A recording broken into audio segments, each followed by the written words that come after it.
Oke, selamat siang, selamat sore, selamat malam, selamat pagi. Kembali lagi bersama kami di channel Gua Veda yang membahas tentang materi industri pangan. Sebelumnya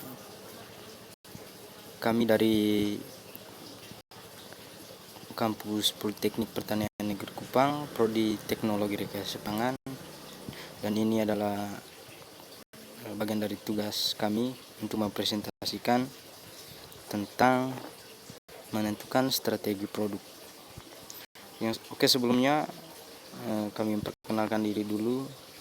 Yang pertama, nama saya Marcelinus Sufreno Veda, NIM 2123814013. Yang kedua, Marianus Jahadun, NIM 2123814012.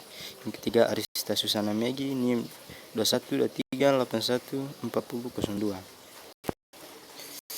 Oke, kita langsung saja kepada materinya, yaitu menentukan strategi produk. Pertemuan 8, manajemen pemasaran. Produk didefinisikan sebagai segala sesuatu yang ditawarkan perusahaan ke pasar yang dapat memberikan kepuasan atas kebutuhan konsumen.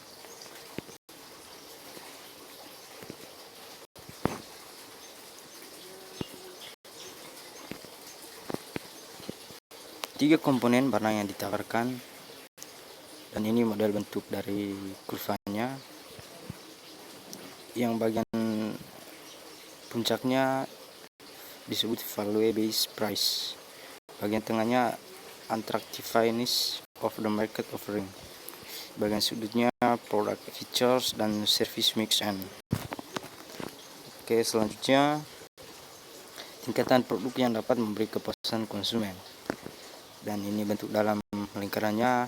Yang bagian dalamnya core benefit, di luarnya base product, di luarnya lagi expedite product, terus augmented product, perennial product, dan ini adalah bentuk dari tingkatan produk yang dapat memberikan kepuasan konsumen, digambarkan melalui lingkaran ini. Untuk yang pertama, core benefit atau manfaat inti adalah manfaat atau jasa dasar yang benar-benar diinginkan konsumen sehingga membuat dia membeli barang maupun jasa. Yang kedua, basic product atau produk dasar, perwujudan dari manfaat dasar. Yang ketiga, explicit product atau produk yang diharapkan menunjukkan atribut apa yang umumnya diharapkan konsumen atas produk yang dibelinya. Yang keempat, augmented product atau produk yang ditambah atau diperluas. Perusahaan menyiapkan sesuatu yang melebihi apa yang diharapkan oleh konsumen. Yang kelima, potensial produk atau produk potensial, segala sesuatu yang dipersiapkan oleh pemasaran yang dapat menjawab kebutuhan pelanggan atau perubahan produk di masa yang akan datang.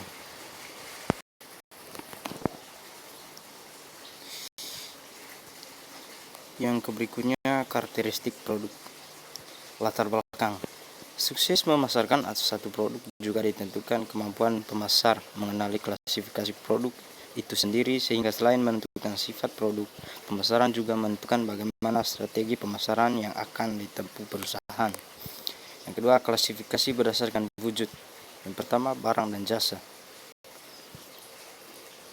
Yang ketiga, klasifikasi berdasarkan daya tahan, yaitu barang tidak tahan lama dan barang tahan lama. Yang keempat, klasifikasi barang konsumen, barang sehari-hari, barang belanja, barang khusus, barang yang tidak dicari. Yang kelima, klasifikasi barang industri, yaitu bahan dan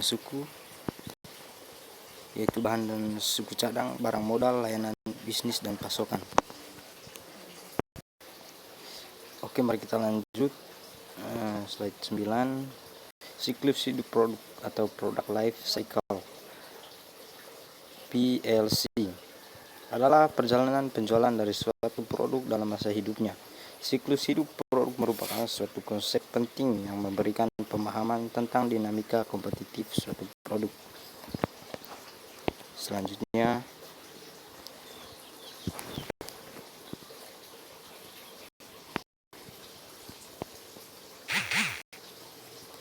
suatu produk dikatakan memiliki siklus hidup didasari oleh kenyataan bahwa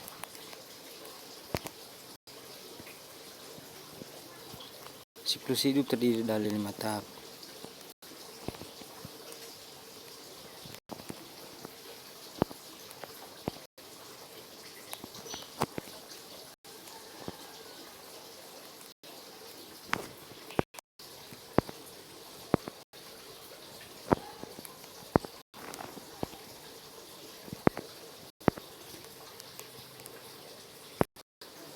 Maaf ya teman-teman, karena di sini layar slide-nya karena muncul, saya akan bacakan yang di bawah saja.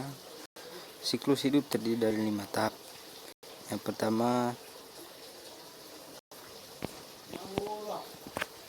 tahap pertumbuhan dan penggambaran yang produksi.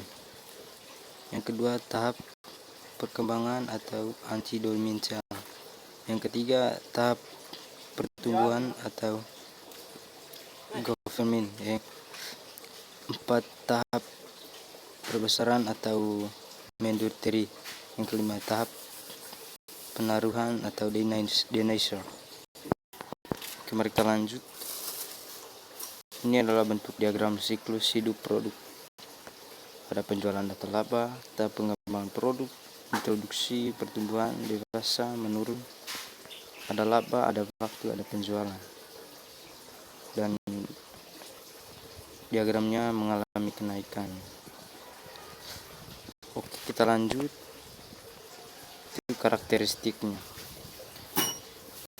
Perkenalan, yang penjualnya penjualan rendah, pertumbuhan penjualan meningkat cepat, kedewasaan puncak penjualan, penurunan penjualan menurun.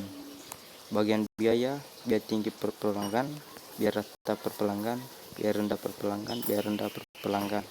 Bagian labanya negatif, laba meningkat, laba tinggi, laba menurun.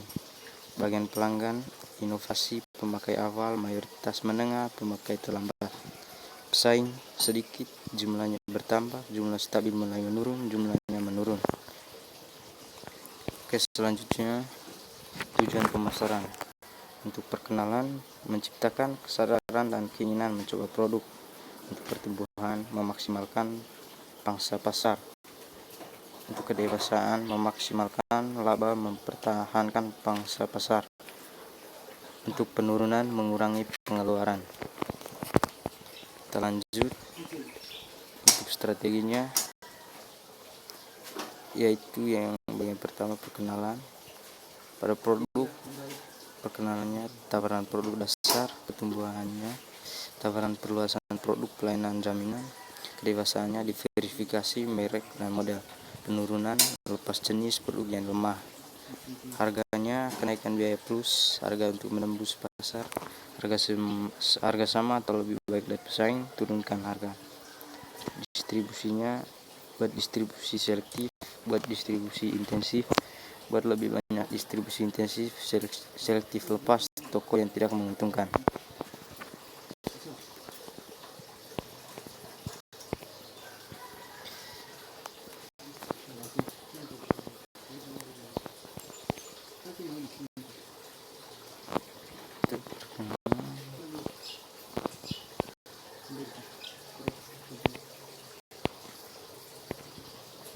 Oke, itu saja presentasi dari kami.